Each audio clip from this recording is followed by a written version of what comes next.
It's summer fun in Bulacan, lalo na't isa sa inyong mga must-see na resort ang Villa de Calumpit. Perfect sa family reunion at intimate events sa pagkakadesenyo nito.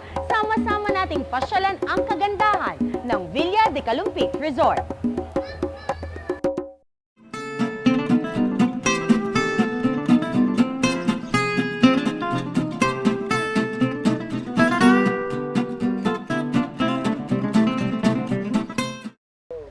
The heat is on, mga Bulakenyo. Kaya naman ngayong tag-init, samahan ninyo ako at ating puntahan ang mga inn na resort sa ating lalawigan this summer. Ako po si Razel Marie Pagirigan, ang inyong Galing Bulacan segment host. Halina kayo at ating puntahan ang Villa de Calumpit at Jed's Island Resort mula sa bayan ng Calumpit.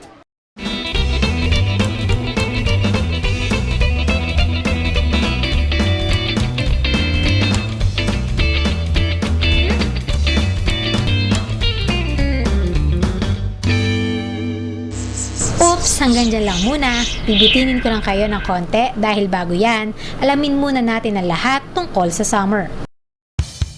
Buwan ng Marso hanggang Mayo ang pinakamainit at isa sa pinakatuyong buwan ng taon, kaya't ito ay tinatawag ding tagtuyot. Dito sa ating bansa, dalawa lamang ang masasabing tunay na panahon, ang panahon ng tag-init at ang panahon ng tag-ulan. Sa panahon ng tag-init, natutuyo ang mga pananim at lubang mahaba ang araw. Ito rin ang mga buwan ng bakasyon para sa mga mag-aaral. Sa panahong ding ito ay dinaraos ang mga piyesta at mahal na araw.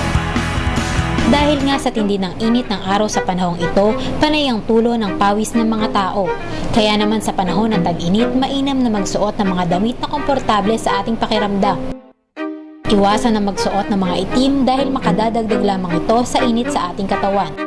Hanggat maaari magsuot ng mga damit na magagaan sa pakiramdam tulad ng sando, shorts, light-colored shirt at mga damit na mananipis ang tela para maginhawa sa ating pakiramdam.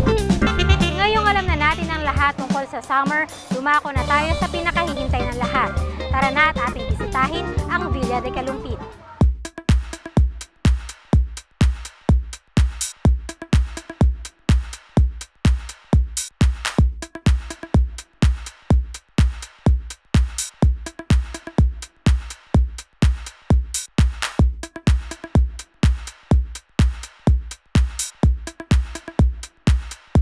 Bukod sa Paso, tanyag din sa bayan ng Calumpit ang mga man-made resorts.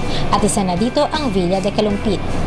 Bago at pribado, yan ang kanilang pambato kung saan ito ay pagmamay-ari ni Mr. Victor de Belen na mas kilala bilang Aboy.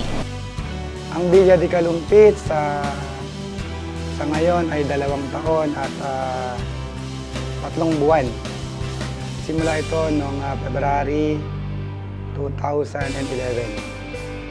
Kasi ako, mahilig ako mag-swimming. Actually, lagi ako nasa beach. Tapos yung anak ko ang lalaki, laging hinahanap ay beach. Kaya, nung na-acquire ko yung property, nilagyan ko ng swimming pool. Kaso nga lang, medyo naano ko sa gastos, medyo malaki. Kaya sabi ko nga, i-convert na natin. Gawin na natin na hanap buhay, pagkakitaan. Kaya, nabuo yung konsepto na maging resort. Kaya nagkaroon ng Villa de Calumpit. Last year, ginawa namin na public, pero originally talagang private na place. Kaso nga lang, sa dami rin ng pumupunta na gustong mag-walk-in, pamilya, sabi ko, i-open na lang din sa public. Kung relaxation at tahimik na lugar ang hanap mo, ngunit nais mo pa rin ay mag-swimming, tamang-tama ang Villa de Calumpit para sa'yo. Bukod sa ito ay pribado, very refreshing sa mata ang mga tanawin dito. Sa ngayon, meron kaming 16 rooms. Meron kaming VIP room, aircon pavilion na kakasya 200 na hanggat 250 na katao. Meron kaming open pavilion. Capacity din ay ganon, nasa 150 to 200. Meron kaming bilyaran, meron kaming mga cottage din. At inu-improve pa namin, meron kaming minibar. Suwak naman kaya sa ating budget ang presyo dito? Dito, murang-mura lang. Ang entrance namin dito kapag umaga, 150 sa adult, 120 sa kids. At kapag naman overnight, 150 kami sa adult, 120 sa kids. At yung cottage naman namin, meron kaming 700, meron kaming 500, meron kaming 300, at meron kaming table good for 2 na mga monoblock, which is 150. At meron din kaming mga available na rooms na pwede nang gamitin. Ang rate namin doon, ang VIP namin is 2,500, meron kaming 2,000, meron kaming 1,500. Yan ay fully air condition at saka talagang may TV.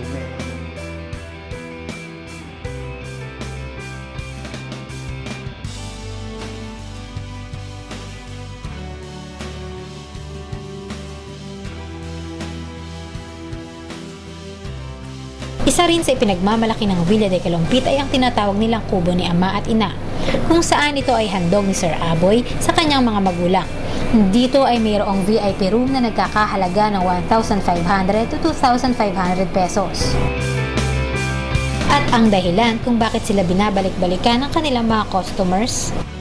Pero siguro ang pwede kong maipagmalaki, yung mga staff namin dito, may pagmamalaki namin talaga namang ang Kalumpitenyo ay ika nga ay magagalang. Ang mga Bulakenyo magagalang. Kaya ilang customer kami rito from Manila, balik dito sa aming resort. Siguro nga, nakikita nila yung aming paikitungo ay maganda. Iniimbitahan ko yung mga may hilig mag-out of town, mag-swimming. I-try po ninyo yung Villa de Calumpit. Matatagpuan po sa 279 Rio Cruz Costa, dito po sa bayan ng Calumpit.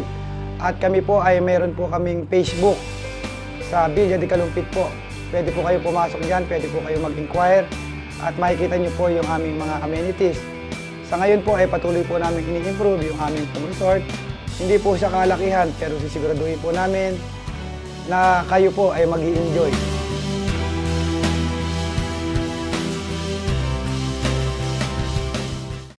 Susunod, sama-sama nating alamin ang kasaysayan ng Bulacan Medical Center, formerly Bulacan Provincial Hospital.